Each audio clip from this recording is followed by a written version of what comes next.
প্রিয় ভিউয়ার্স, আসসালামু আলাইকুম ওয়া রাহমাতুল্লাহ। আজকে আমরা শিখব অষ্টম শ্রেণী গণিত অনুশীলনী 2.1 মুনাফা পার্ট 7 17 ও 18 নম্বর অঙ্কের সমাধান। অঙ্কটি শুরু করার আগে তোমরা অবশ্যই অধ্যায় 2 মুনাফা আমার দেওয়া চ্যানেলে এই অষ্টম শ্রেণী প্লেলিস্টে বেসিক ক্লাসটা কমপ্লিট করবা। তো চলো তাহলে ক্লাসটা শুরু করা যাক। 17 নম্বর প্রশ্নতে বলা হয়েছে যে কোনো নির্দিষ্ট সময়ের মুনাফা আসল 5,600 টাকা এবং মুনাফা আসল 2/5 অংশ, অর্থাৎ মুনাফা আসলের 2/5 অংশ। এখন মুনাফা বার্ষিক শতকরা 8 টাকা হলে সময় নির্ণয় করো। তো চলো তাহলে আমরা এই প্রশ্নের সমাধানে চলে যাই। 17 নম্বর প্রশ্নের সমাধানে আমরা প্রথমে লিখব যে এখানে আসল পি হলে, মানে আসল আমরা পি এখানে ধরে নিয়েছি, মুনাফা আয় সমান পি এর 2/5 অংশ, অর্থাৎ আসলের 2/5 অংশ। এখন এটাকে যদি আমি আর গুণন করি তাহলে 2p/5 হবে। তো এখানে মুনাফার হার আর সমান 8% ছিল, তাহলে এইটাকে যদি আমি পার্সেন্টে প্রকাশ করি তাহলে 8/100, শতকরার 100, সময় এন সমান, আমাকে এখন সময়টা বের করতে হবে। এখন আমরা জানি আই সমান PRN, বা এখানে আমি 2p/5, এই যে আমরা বের করেছি 2p/5, অর্থাৎ মুনাফা আই এখন সমান পি, অর্থাৎ আমরা আসল ধরে নিয়েছি, গুণ মুনাফার হার আর সমান পেয়েছি 8/10 গুণন এন সময়টা আমাদেরকে বের করতে হবে। এখন যেহেতু যেটা বের করতে হবে সময়, সেটা আমরা নিয়ে আসবো বামে, বা সমান বা এন সমান এই যে 2p, এটা বামে থেকে ডানে উঠে আসলো, গুণন এই যে সময় মানে শতকরা 100, এটা বসে গেল বাই এই যে 5 এখানে ডানে উঠে আসলো, গুণন পি আসল গুণন এই যে 8 মুনাফার হার।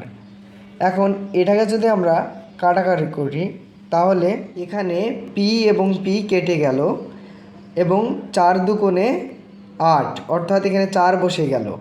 এখানে 5 20 100, এখানে 20 বসলো এবং এই 20কে যদি 4 দিয়ে কাটা হয় তাহলে থাকে 5। এখন এন সমান 5 বছর। অতএব 17 নম্বর প্রশ্নের সমাধানে সময় এন সমান 5 বছর, এটা হচ্ছে উত্তর। প্রশ্ন 18তে বলা হয়েছে যে জামিল সাহেব পেনশনের টাকা পেয়ে 10 লাখ টাকার 3 মাস অন্তর মুনাফা ভিত্তিক 5 বছর মেয়াদি পেনশনের সঞ্চয়পত্র কিনলেন। বার্ষিক মুনাফা 12% হলে তিনি প্রথম কিস্তিতে, অর্থাৎ প্রথম 3 মাস পর কত মুনাফা পাবেন। তো চলো তাহলে আমরা 18 নম্বর অঙ্কের সমাধানে চলে যাই। প্রশ্ন 18 সমাধানে আমরা প্রথমে লিখব যে আমরা জানি কি 1 বছর সমান 12 মাস, 1 বছর সমান 12 মাস, অর্থাৎ 3 মাস যদি হয় তাহলে 3/12। এখন এইটাকে যদি কাটি আমি 3 একে 3, 3 4 12 বছর, অতএব 1/4 বছর। এখন 100 টাকার 1 বছরের মুনাফা কত টাকা? 12 টাকা। তাহলে 1 টাকার 1 বছরের মুনাফা 12/100, অতএব 10 লাখ টাকার 1/4, অর্থাৎ 3 মাস, 3 মাসকে আমরা ভেঙে কত করেছি 1/4 বছর এর মুনাফা, এই যে 12 বসে গেল, গুণন এই যে 10 লাখ বসে গেল 100 গুণন 4। এখন আমি যদি 12কে 4 দিয়ে কাটি তাহলে হবে 3, এবং এই যে 10 লাখকে যদি 100 দিয়ে কাটি তাহলে কত হবে? 10,000।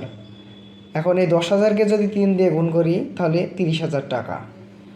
অতএব 3 মাস পর প্রাপ্ত মুনাফা, অর্থাৎ জামিল সাহেব পেনশনের ওই যে মুনাফা পাবেন কত?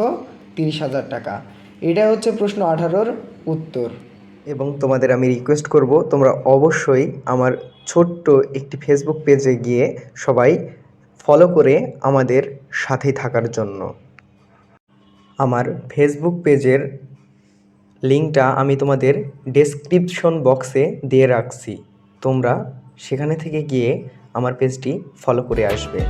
যে কোনো ক্লাসের যে কোনো বিষয়ের ভিডিও পেতে সাবস্ক্রাইব করুন আমাদের চ্যানেলটিকে এবং লাইক কমেন্ট শেয়ার করতে ভুলবেন না। ধন্যবাদ।